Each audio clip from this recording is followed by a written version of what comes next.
Gustavo Chexter é advogado e escritor porto-alegrense que tem uma preferência e um gosto maior pelo gênero literário de terror e está na 29ª Feira do Livro de Santa Cruz do Sul.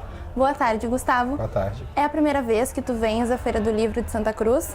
É a segunda vez, eu vim em 2014 também, eu dei a palestra também sobre literatura de terror, só que aí foi assim o gênero de terror inteiro. E como que surgiu esse interesse por esse gênero literário? Desde o passado eu sempre gostei bastante de ler literatura de terror, não é? E aí com o passar dos anos, no início era muito difícil de conseguir, eu tinha que traduzir, não tinha quase livros disponíveis do assunto.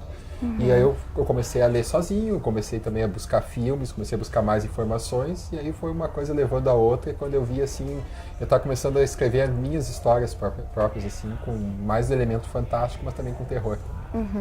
E aqui hoje na feira tu estás apresentando as grandes histórias de terror, né? Como é essa tua interação com o público infantil e adolescente? Eu me surpreendo bastante porque as crianças e os adolescentes, eles são muito interessados por histórias de terror. As histórias, elas nascem, geralmente, quando as crianças, elas gostam de sentar em grupos e contar histórias. Quando contar uma história, tu tem que atrair o público inteiro. E não tem melhor maneira de atrair do que através de uma história de terror. Então as crianças, elas têm uma noção assim muito grande do que assusta elas, e os medos nossos não mudam tanto com o passar dos anos. Então até as crianças e as pessoas idosas, os adultos assim, não acreditam muito, eles são mais realistas e tudo. Então a troca é muito, muito grande, muito interessante, e eu acabo aprendendo bastante também com elas. O teu livro solo se chama O Homem Despedaçado, né? Qual foi a tua maior inspiração para criar essa obra?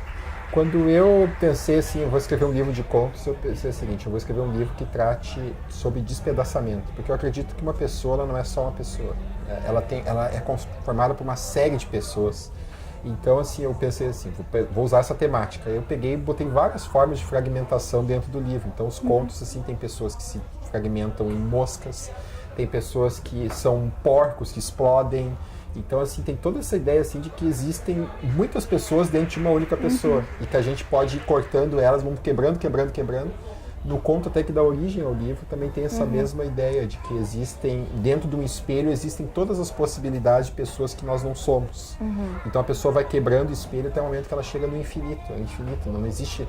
Cada dia que tu escolhe ir para a direita, tu é uma pessoa diferente da pessoa que vai para a esquerda. Então, nós estamos fazendo sempre escolhas, nós somos uma única pessoa fazendo escolhas. A tua próxima obra, que será lançada no próximo mês, se chama Não Há Amanhã, não é? E o que tu pode adiantar para o público, assim, o que eles podem esperar dessa obra? Quando eu comecei a escrever Não Há Amanhã, aconteceu uma história que foi real mesmo comigo. Eu estava numa praia em Santa Catarina e eu olhei um banco que está na beira do mar. E eu estava na época, eu comentei com uma amiga minha e disse assim, se eu tivesse que descobrir o sentido da vida, eu sentaria naquele banco. Porque era um banco assim que estava debaixo de uma sombra, uma coisa super paradisíaca, mas aí que ele ficou batendo na minha cabeça. Quando eu cheguei em casa, eu contei uma história, contei a mesma história praticamente. Só que contei a história de um homem que sai da sua casa, inexplicavelmente ele vai até uma praia, ele vai sentar no banco e alguém chega para ele e diz assim, não senta aí, porque se tu sentar aí, tu não está preparado ainda porque pode acontecer. E aí eu comecei a pensar o seguinte, eu vou escrever um livro sobre o sentido, mas não o sentido da vida, o sentido da morte, eu quero escrever um livro sobre o sentido em si, isoladamente considerado. Então aí eu comecei assim, eu li muito sobre o Pirandello, a questão da representação, que nós não somos propriamente, nós somos todos atores de uma outra peça. Aí eu fui botando tudo isso aí dentro de histórias que tem essa ideia de que assim, os personagens estão sempre buscando um sentido. Estão sempre buscando por que nós estamos aqui, por que nós vivemos, por que nós amamos, qual é o motivo. E até é interessante porque o livro ele começa, eu faço uma retomada dos meus contos do passado. E é um Gustavo mais velho que está retomando e os contos do Homem Despedaçado surgem para mim como se fossem pesadelos. Eu sou uma pessoa que eu não sonho. Então os contos, quando eles começam, um homem começa a sonhar do nada e começa a sonhar desenfreadamente. E os sonhos que eu tenho são os meus outros contos. Então o livro começa como se o próprio livro fosse um sonho meu. Então aí vão vários contos e quando chega no final, uma situação também real que aconteceu, que eu estava dentro de um ônibus uma vez e o ônibus deu uma freada, eu senti que um caminhão ia bater no ônibus. Porque eu ouvi barulho atrás assim, do guincho, assim, o caminhão assim, quase bateu mesmo. Só que aí não bateu, aí continuou andando, eu pensei o seguinte, e se bateu. Então aí tem essa história aí também que eu faço, que aí dá todo o fechamento da ideia de que assim, um livro também é uma coisa que tem um sentido Ele começa com uma ideia, começa com um sonho e termina necessariamente com o leitor chegando com aquela sensação de morte que só no final de uma história tem.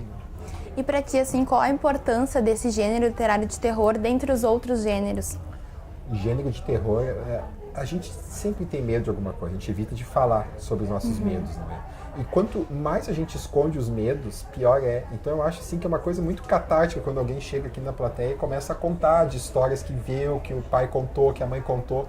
Tem toda uma espécie de troca e isso só é proporcionado através do gênero de terror. Então eu acho muito... é algo que sempre engrandece a gente se a gente perder esse prurido de falar do que nos dá medo, do que nos assusta e tudo, e começar a falar mesmo, assim, chegar a sentar, olha, eu não tenho medo, tanto que eu começo a palestra, tu até assistisse, eu começo a palestra já escancarando o meu medo, porque eu acho importante sair das pessoas todas falarem mais sobre isso e fazerem toda uma troca de ideias. Isso aí. Certo.